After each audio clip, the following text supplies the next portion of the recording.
తేజ కిచెన్కు స్వాగతం సుస్వాగతం. నేను మీ తేజస్విని. మీరందరూ ఎలా ఉన్నారు? నేనైతే చాలా బాగున్నాను. ఈరోజైతే నేను క్యాబేజ్తో పకోడీ చేస్తున్నాను.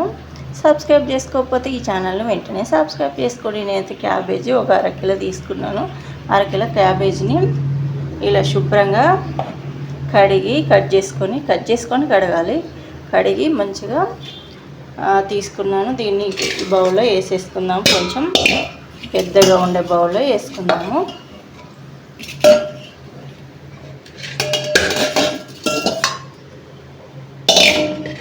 ఇప్పుడైతే ఇందులో కారం వేసుకుందాము. తగినంత కారము, ఒక స్పూన్ కారము, సాల్ట్, తగినంత సాల్ట్ వేసుకోవాలి. శనగపిండి వేసుకొని కలిపేసుకుందాము. శనగపిండి వేసుకుందాము. ఇప్పుడు ఈ అన్నిట్లను బాగా కలిసేటట్టుగా కలుపుకుందాము.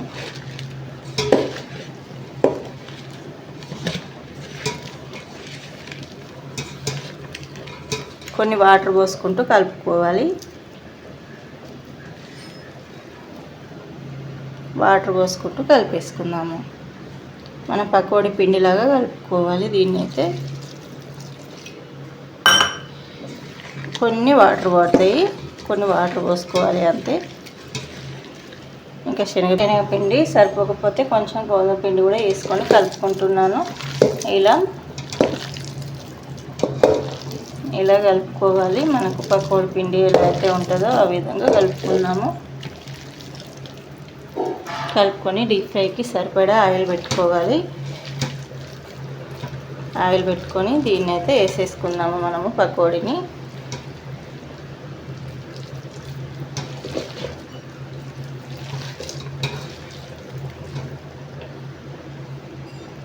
ఇలా వేసేసుకోవడమే.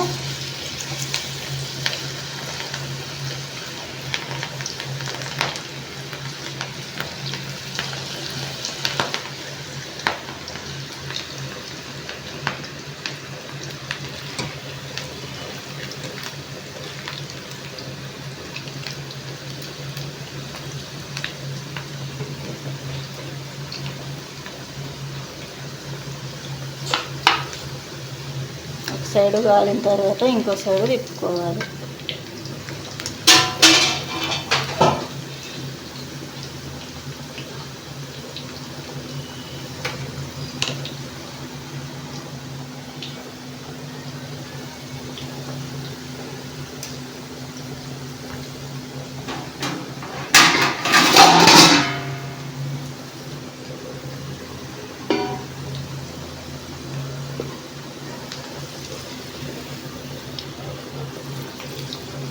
మంచిగా బ్రౌన్ కలర్లోకి రావాలి. ఇదైతే క్రిస్పీగా ఉండాలి.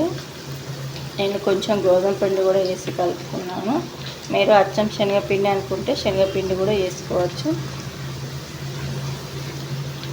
చూసారా, ఈ విధంగా అవుతుంది మీకు పకోడీ. వెరీ టేస్టీగా ఉంటుంది, చాలా బాగుంటుంది. తిన్న కొద్దీ తినాలనిపిస్తుంది, అంత బాగుంటుంది క్యాబేజీ పకోడీ.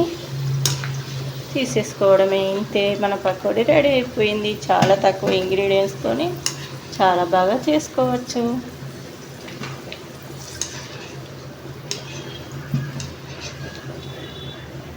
చూసారా, మన పకోడీ రెడీ అయిపోయింది. ఇంతేనండి.